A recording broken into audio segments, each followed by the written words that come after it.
السلام علیکم ورحمۃ اللہ وبرکاتہ. کیا حال ہے سب کا؟ الحمد للہ.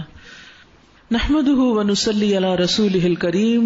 اما بعد فاعوذ باللہ من الشیطان الرجیم. بسم اللہ الرحمن الرحیم. رب اشرح لی صدری ویسر لی امری واحلل عقدۃ من لسانی یفقہوا قولی. بسم اللہ الرحمن الرحیم. الحمد للہ رب العالمین الرحمن الرحیم مالک یوم الدین ایاک نعبد وإیاک نستعین اهدنا الصراط المستقیم صراط الذین انعمت علیہم غیر المغضوب علیہم ولا الضالین.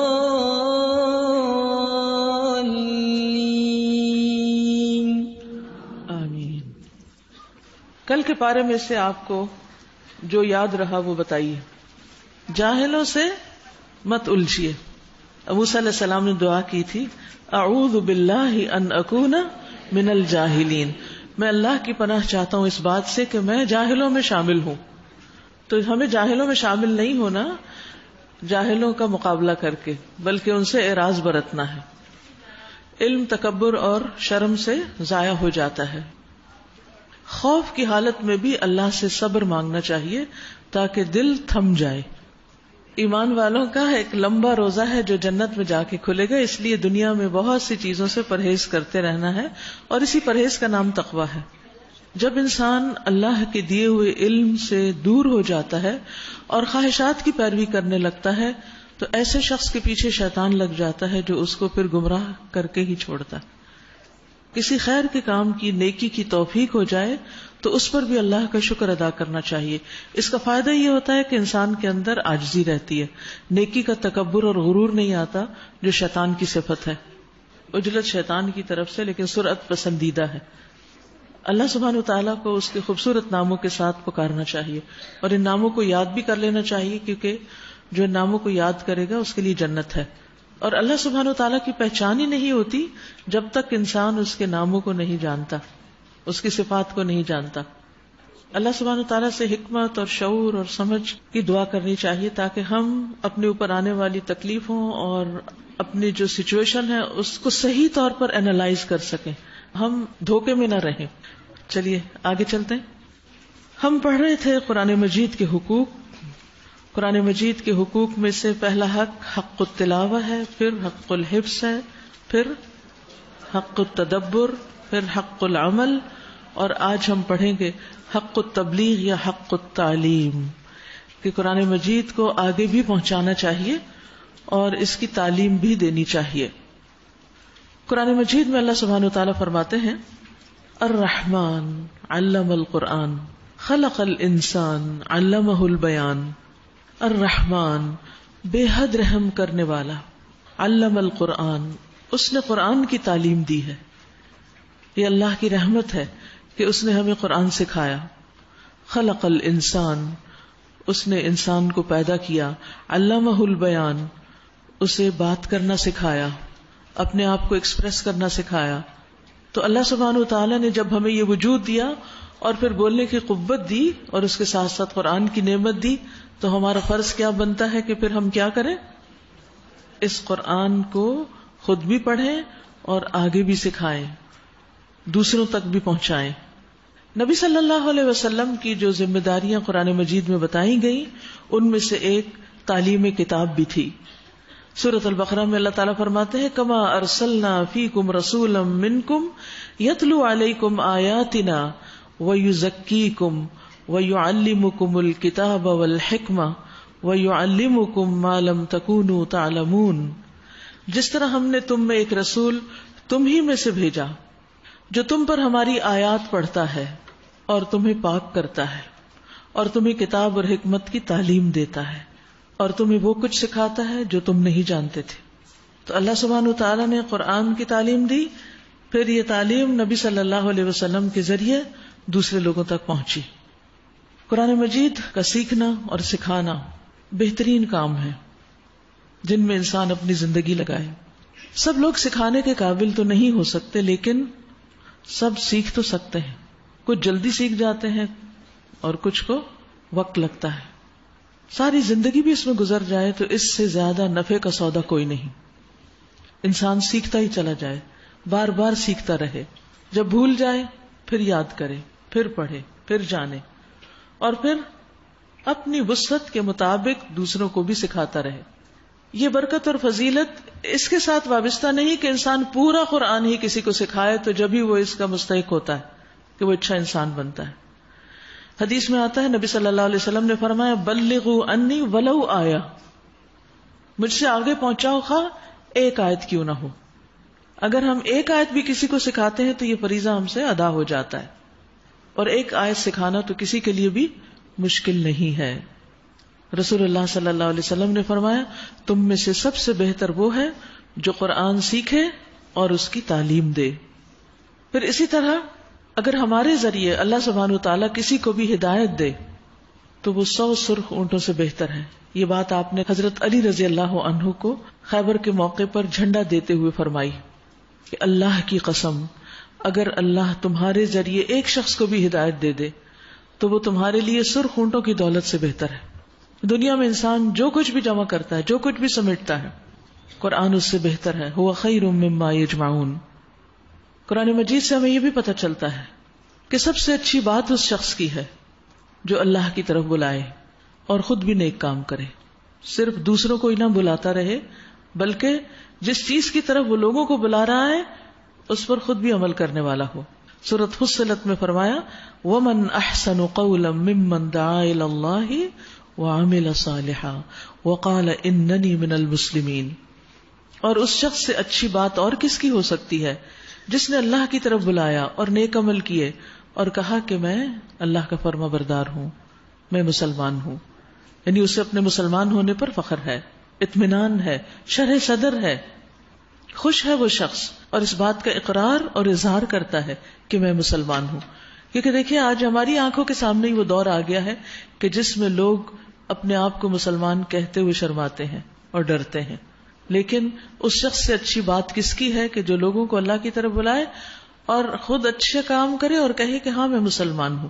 یعنی صرف زبان سے نہ کہے بلکہ اس کا عمل یہ بتائے کہ واقعی وہ اسلام کا ماننے والا ہے، وہ اسلام کی صحیح نمائندگی کرنے والا ہو. قرآن مجید کی اگر ایک آیت بھی کوئی کسی کو سکھاتا ہے تو جب تک اس کی تلاوت وہ شخص کرتا رہے گا سکھانے والے کو اس کا ثواب ملتا ہی رہے گا. نبی صلی اللہ علیہ وسلم نے فرمایا جس نے اللہ عز و جل کی کتاب کی ایک آیت بھی سکھائی جب تک اس کی تلاوت کی جائے گی اس کو ثواب ہوگا. کتنا بڑا موقع ہے نیکی کمانے کا. ہم میں سے ہر ایک کے پاس چانس ہے.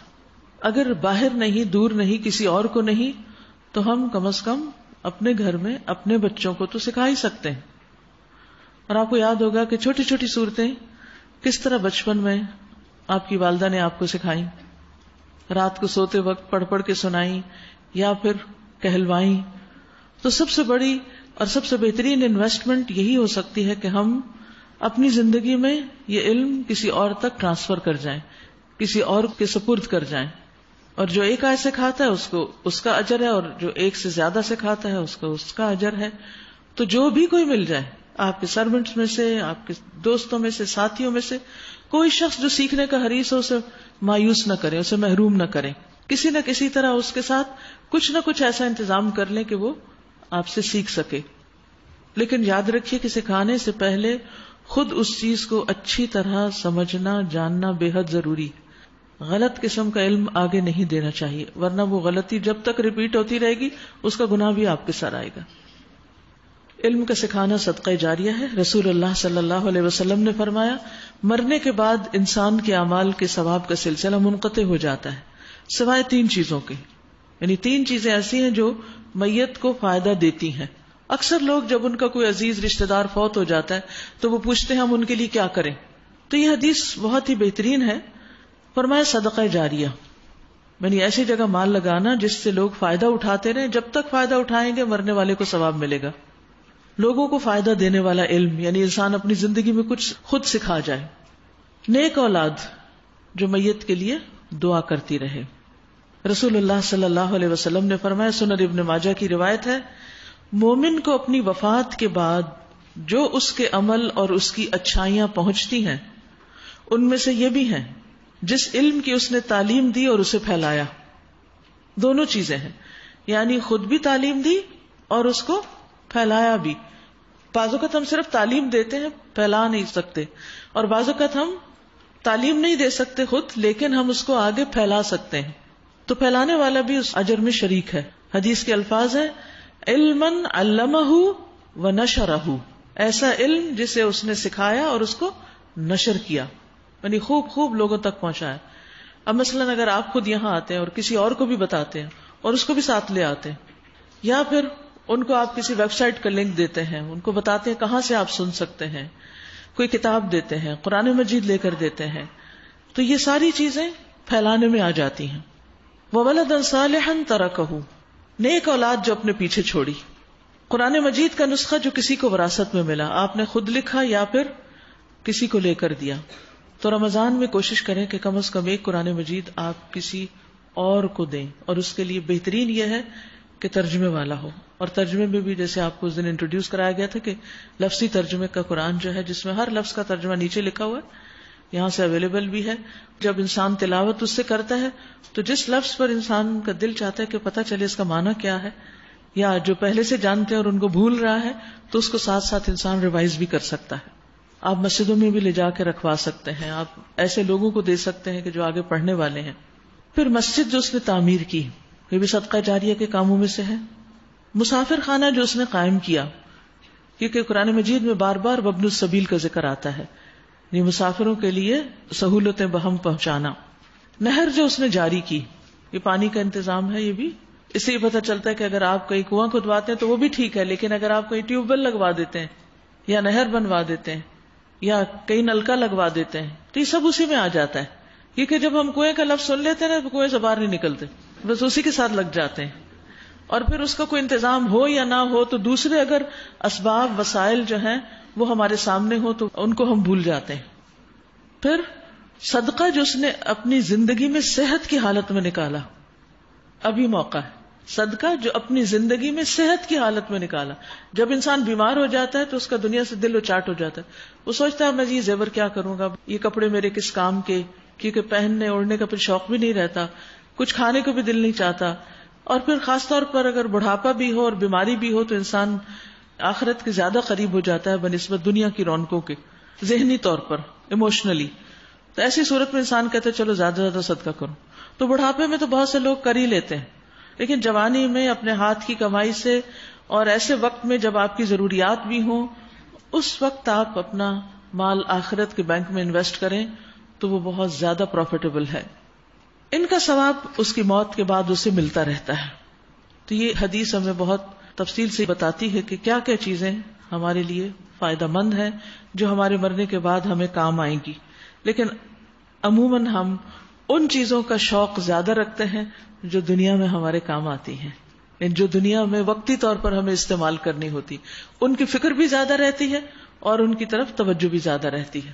چلیے شروع کرتے ہیں.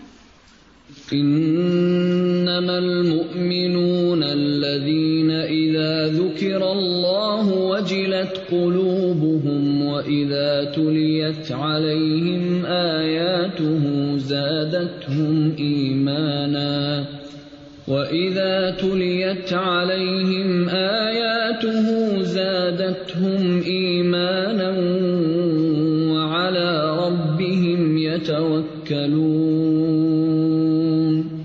الَّذِينَ يُقِيمُونَ الصَّلَاةَ وَمِمَّا رَزَقْنَاهُمْ يُنْفِقُونَ أُولَئِكَ هم المؤمنون حقا لهم درجات عند ربهم ومغفرة ورزق کریم. 10واں پارہ وَاعْلَمُوا أَنَّمَا غَنِمْتُم مِّن شَيْءٍ فَأَنَّ لِلَّهِ خُمُسَهُ وَلِلرَّسُولِ وَلِذِي الْقُرْبَى وَالْيَتَامَى وَالْمَسَاكِينِ وَابْنِ السَّبِيلِ إِن كُنتُمْ آمَنتُم بِاللَّهِ وَمَا أَنزَلْنَا عَلَىٰ عَبْدِنَا يَوْمَ الْتَقَى الْجَمْعَانِ وَاللَّهُ عَلَىٰ كُلِّ شَيْءٍ قَدِيرٌ إِذْ أَنتُم بِالْعُدْوَةِ الدُّنْيَا وَهُم بِالْعُدْوَةِ الْقُصْوَىٰ وَالرَّكْبُ أَسْفَلَ مِنكُمْ وَلَوْ تَوَاعَدتُّمْ لَاخْتَلَفْتُمْ فِي الْمِيعَادِ وَلَٰكِن لِّيَقْضِيَ اللَّهُ أَمْرًا كَانَ مَفْعُولًا لِيَهْلِكَ مَنْ هَلَكَ عَن بَيِّنَةٍ وَيَحْيَىٰ مَنْ حَيَّ عَن بَيِّنَةٍ وَإِنَّ اللَّهَ لَسَمِيعٌ عَلِيمٌ۔ شروع کرتی ہوں اللہ کے نام سے جو بے انتہا مہربان نہایت رحم فرمانے والا ہے۔ وَاعْلَمُوا أَنَّمَا غَنِمْتُم مِّن شَيْءٍ فَأَنَّ لِلَّهِ خُمُسَهُ وَلِلرَّسُولِ وَلِذِي الْقُرْبَى وَالْيَتَامَى وَالْمَسَاكِينِ وَابْنِ السَّبِيلِ إِن كُنتُمْ آمَنتُم بِاللَّهِ وَمَا أَنزَلْنَا عَلَىٰ عَبْدِنَا يَوْمَ الْفُرْقَانِ يَوْمَ الْتَقَى الْجَمْعَانِ وَاللَّهُ عَلَىٰ كُلِّ شَيْءٍ قَدِيرٌ۔ اور تمہیں معلوم ہو کہ جو کچھ مال غنیمت تم نے حاصل کیا یعنی جنگ بدر میں، اس کا 5واں حصہ اللہ اور اس کے رسول اور رشتہ داروں اور یتیموں اور مسکینوں اور مسافروں کے لیے ہے۔ اگر تم اللہ پر ایمان لائے ہو اور اس چیز پر جو فیصلے کے روز یعنی دونوں فوجوں کی مٹ بھیڑ کے دن ہم نے اپنے بندے پر نازل کی تھی، تو یہ حصہ خوشی سے ادا کرو، اللہ ہر چیز پر قادر ہے۔ یاد رکھیے کہ پچھلی امتوں میں مال غنیمت کے بارے میں اصول یہ تھا کہ جب مال غنیمت حاصل ہو تو وہ سارے کا سارا ایک جگہ پر اکٹھا کر دیا جائے۔ اکٹھا کرنے کے بعد آسمان سے ایک آگ آتی اور وہ اس کو بھسم کر دیتی، یعنی جو لوگ جنگ میں حصہ لیتے انہیں مال غنیمت میں سے کچھ بھی نہیں ملتا تھا۔ لیکن امت محمد صلی اللہ علیہ وسلم کے لیے مال غنیمت حلال کر دیا گیا، لہذا اب اس کی تقسیم کا قاعدہ بتایا جا رہا ہے کہ سارا مال ایک جگہ اکٹھا کیا جائے اور سب سے پہلے اس میں سے 5واں حصہ نکال لیا جائے۔ وہ 5واں حصہ کس کا ہے؟ للہ، اللہ کا۔ اللہ کا نام یہاں بطور بابرکت ہے کیونکہ اللہ سبحانہ و تعالیٰ کو کسی مال کی ضرورت نہیں، یا پھر اس کا معنی یہ ہے کہ وہ اللہ سبحانہ و تعالیٰ کے راستے میں یعنی دین کے کاموں میں استعمال کیا جائے۔ وَلِلرَّسُولِ، اور رسول صلی اللہ علیہ وسلم کے لیے، یعنی آپ کی ذاتی ضروریات، آپ کے اہل خانہ کی ضروریات کے لیے، اور رشتہ داروں کے لیے یعنی آپ کے رشتہ داروں کے لیے، اور یتیموں اور مسکینوں اور مسافروں کے لیے، یعنی معاشرے کے جو محتاج لوگ ہیں ان کو بھی اس میں سے دیا جائے گا۔ اسی لیے آپ نے فرمایا کہ یہ جو 5واں ہے یہ بھی تمہاری طرف لوٹا دیا جاتا ہے، یعنی بالآخر تمہارے ہی کام آ جاتا ہے۔ اور اس تقسیم کے لیے بھی کیا شرط لگائی گئی کہ اگر تم اللہ پر ایمان رکھتے ہو تو یہ کرنا ہی ہوگا، یعنی یہ تمہارے ایمان کا حصہ ہے۔ پھر فرمایا یاد کرو وہ وقت جبکہ تم وادی کے اس جانب تھے اور وہ دوسری جانب پڑاؤ ڈالے ہوئے تھے اور قافلہ تم سے نیچے ساحل کی طرف تھا۔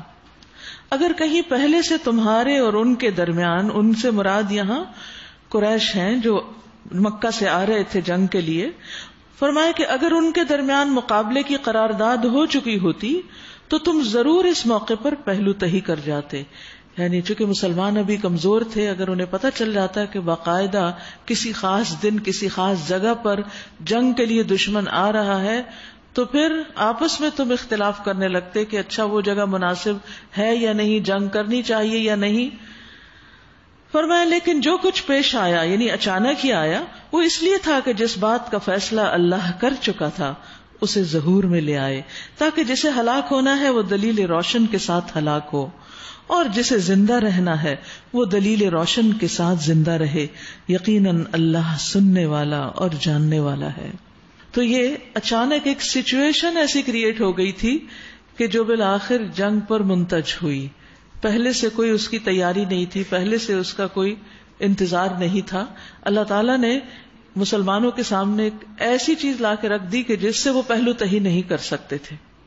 اس سے ایک بہت بڑا سبق ملتا ہے ہم سب کو، اور وہ یہ کہ بعض اوقات ہماری زندگی میں بھی اچانک کچھ چیزیں ایسی آ جاتی ہیں کہ جن کے لیے ہم پریپیئرڈ نہیں ہوتے، جن کے لیے ہم تیار نہیں ہوتے.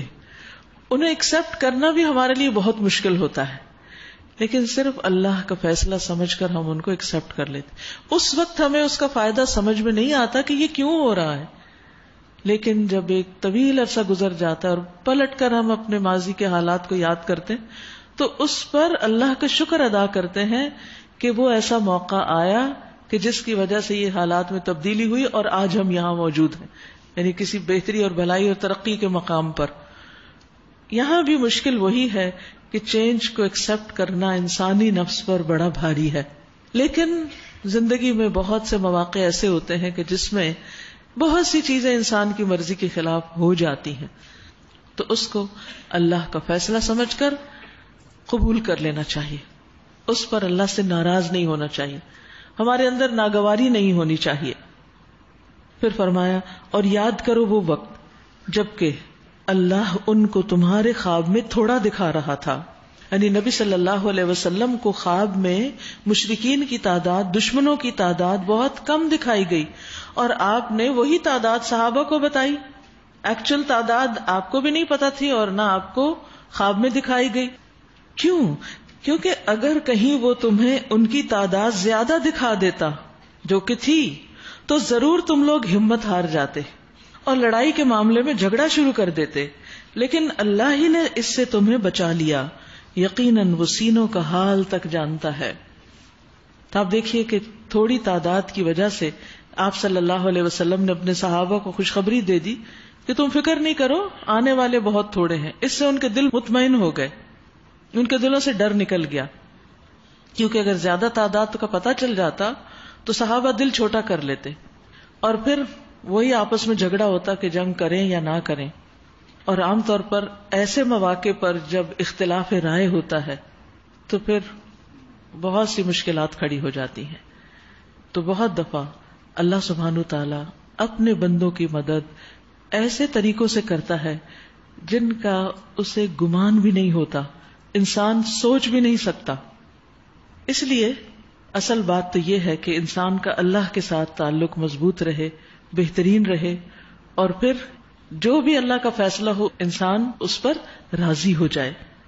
اور یاد کرو جبکہ مقابلے کے وقت اللہ نے تم لوگوں کی نگاہوں میں دشمنوں کو تھوڑا دکھایا اور ان کی نگاہوں میں تمہیں کم کر کے پیش کیا.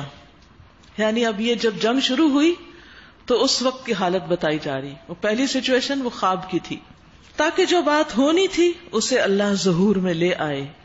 اور آخر کار سارے معاملات اللہ ہی کی طرف رجوع کرتے ہیں. یا ایھا الذین آمنوا اذا لقیتم فئۃ فاثبتوا واذکروا اللہ کثیرا لعلکم تفلحون. کامیابی کا راز بتایا جا رہا ہے. اے ایمان والو، جب کسی گروہ سے تمہارا مقابلہ ہو تو ثابت قدم رہو. پہلی شرط ثابت قدمی، جم کے کام کرو.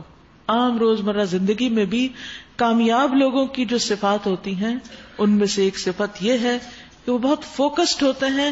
جس کام کا وہ ارادہ کر لیں، تہیہ کر لیں، پھر دنیا ادھر سے ادھر ہو جائے وہ اس سے ٹلتے نہیں، وہ کر کے دم لیتے ہیں. تو پہلی چیز ہے ثابت قدمی، اور دوسری چیز کثرت سے اللہ کو یاد کرو.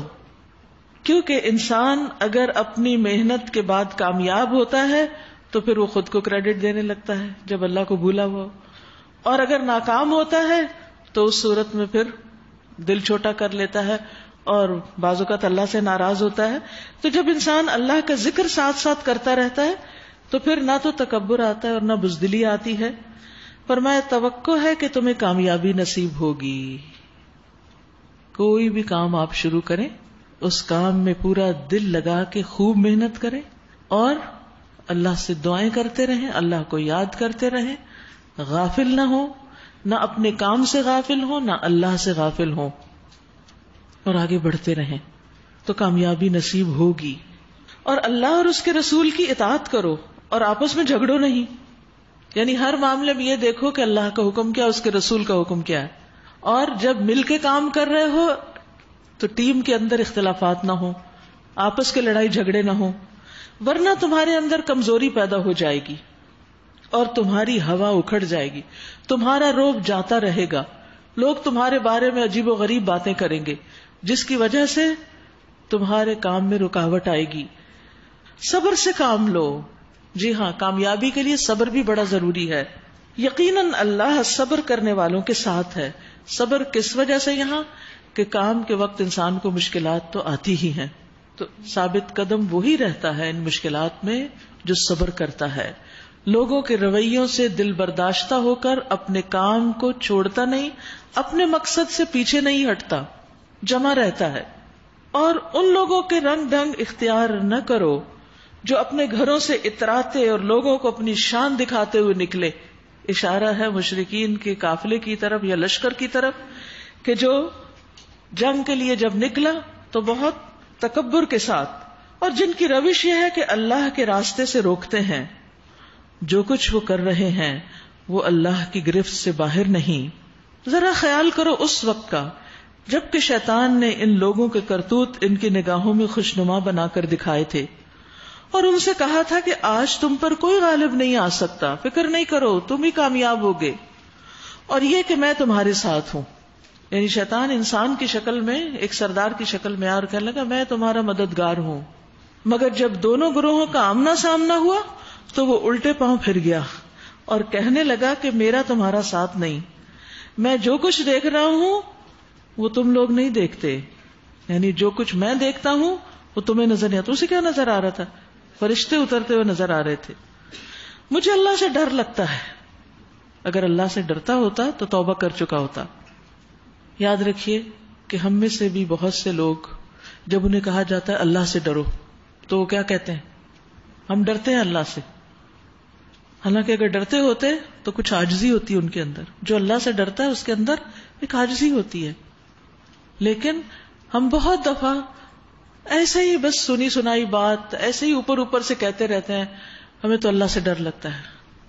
یاد رکھیے اگر وہ بات ہمارے دل سے نہیں نہ نکلی اور واقعی ہم اللہ سے نہیں ڈرتے تو یہ جھوٹ لکھا جائے گا. جسے شیطان نے بھی کہہ دی نا، ویسے کہنے والی بات ایک کہہ دی کہ میں اللہ سے ڈرتا ہوں، تو وہ غلط بیانی تھی. تو اللہ سبحانہ وتعالیٰ کے معاملے میں ہمیں بہت احتیاط سے بات کرنی چاہیے. بعض اوقات ہم کسی کے ساتھ جھگڑ رہے ہوتے تو کہتے ہیں اللہ تو جانتا ہے نا، اللہ تو دیکھتا ہے. اپنے غلط عمل پر اللہ کو گواہ بنا رہے ہوتے ہیں.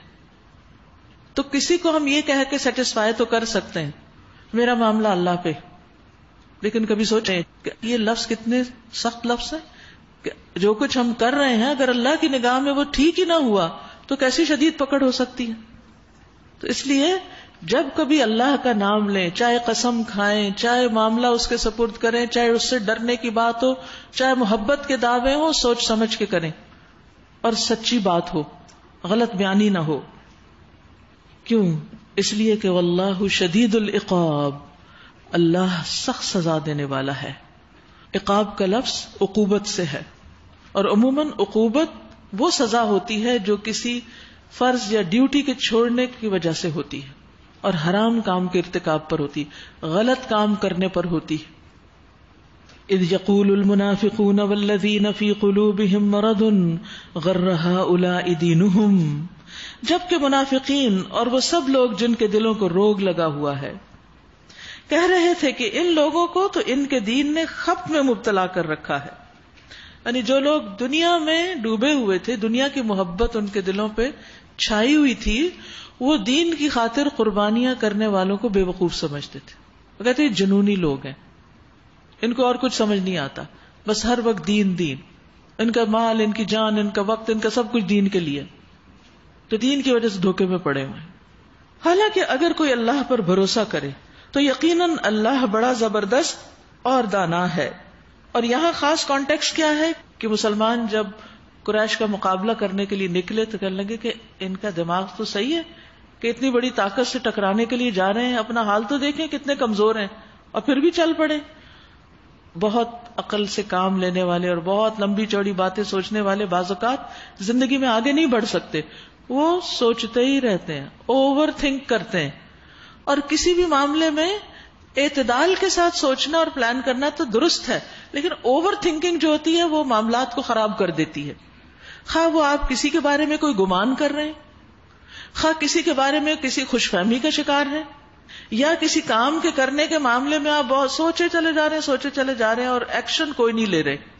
تو اس عادت سے بھی باز آنا چاہیے, کیونکہ یہ انسان کے لیے رکاوٹ بن جاتی ہے. انسان اپنے وسائل کو صحیح طور پر استعمال کرنا جانتا ہو, اللہ پہ توکل کرے, اللہ کے بھروسے پر آگے بڑھے. یہ تو نہیں نا کہ اب دشمن آپ کے سر پہ آ بیٹھا اور آپ کہ میں تو تیار ہی نہیں ہوں تمہارے مقابلے کے لیے. پھر فرمایا کاش تم اس حالت کو دیکھ سکتے جبکہ فرشتے مقتول کافروں کی روحیں قبض کر رہے تھے. یعنی میدان جنگ میں جو مارے گئے ان کی روحیں جب وہ لے رہے تھے, وہ ان کے چہروں اور ان کے کولوں پر ضربیں لگا رہے تھے, یعنی ان کی پٹائی کر رہے تھے, اور کہتے جا رہے تھے لو اب جلنے کی سزا بھگتو. یعنی آج کے بعد بس آگے تمہارے آگ ہی آگ ہے.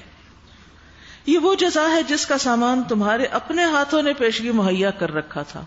یہ تمہارے اپنے اعمال ہیں جو اب تمہیں اس آگ کی شکل میں ملیں گے. ورنہ اللہ تو اپنے بندوں پر ظلم کرنے والا نہیں. یہ معاملہ ان کے ساتھ اسی طرح پیش آیا جس طرح آل فرعون اور ان سے پہلے کے دوسرے لوگوں کے ساتھ پیش آتا رہا, کہ انہوں نے اللہ کی آیات کو ماننے سے انکار کیا اور اللہ نے انہیں ان کے گناہوں پر پکڑ لیا. اللہ قوت رکھتا ہے اور سخت سزا دینے والا ہے. یہ اللہ کی اس سنت کے مطابق ہوا کہ وہ کسی نعمت کو جو اس نے کسی قوم کو عطا کی ہو اس وقت تک نہیں بدلتا جب تک کہ وہ قوم خود اپنے طرز عمل کو نہیں بدل لیتی.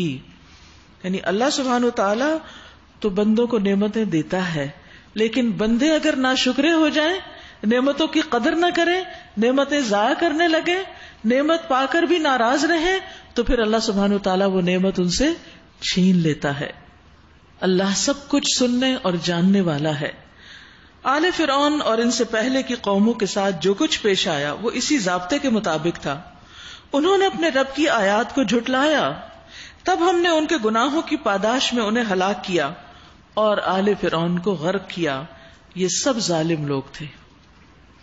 یقیناً اللہ کے نزدیک زمین پر چلنے والی مخلوق میں سب سے بدتر لوگ وہ ہیں جنہوں نے حق کو ماننے سے انکار کر دیا, پھر کسی طرح وہ اسے قبول کرنے پر تیار نہیں, خصوصاً ان میں سے وہ لوگ جن کے ساتھ تو نے معاہدہ کیا, پھر وہ ہر موقع پر اس کو توڑ دیتے ہیں اور ذرا اللہ سے نہیں ڈرتے. لا یتقون, یعنی مدینہ کے اندر ان قبائل اور ان گروہوں کی طرف اشارہ ہے جو نبی صلی اللہ علیہ وسلم سے معاہدے توڑتے رہے.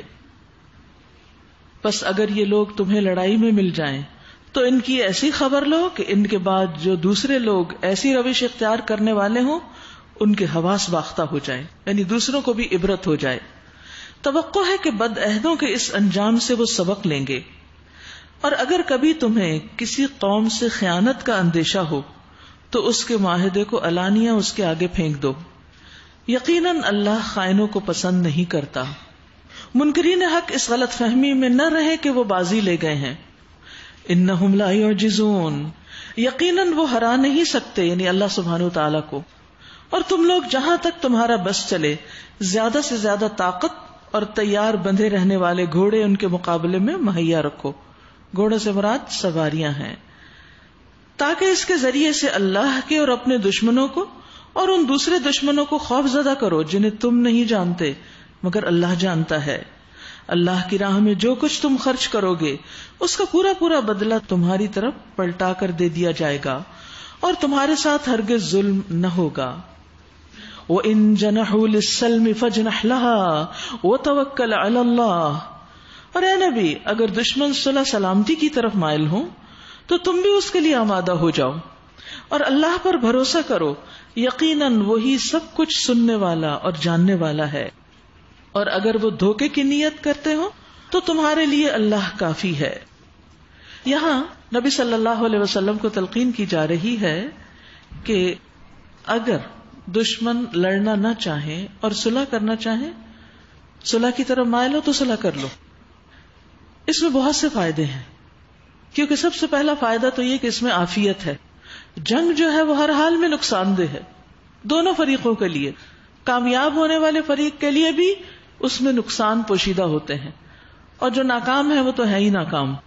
تو صلح سے کیا ہے کہ انسان کو عافیت مل جاتی ہے, بہت سے نقصان سے انسان بچ جاتا ہے, اور اس سے انسان کی اپنی قوت بھی مضبوط ہوتی ہے, اور اس لیے بھی پتہ چلتا ہے کہ دشمن آپ کی قوت کو تسلیم کر رہا ہے, اسی لیے وہ صلح کرنا چاہتا ہے, وہ لڑنے کے قابل نہیں ہے.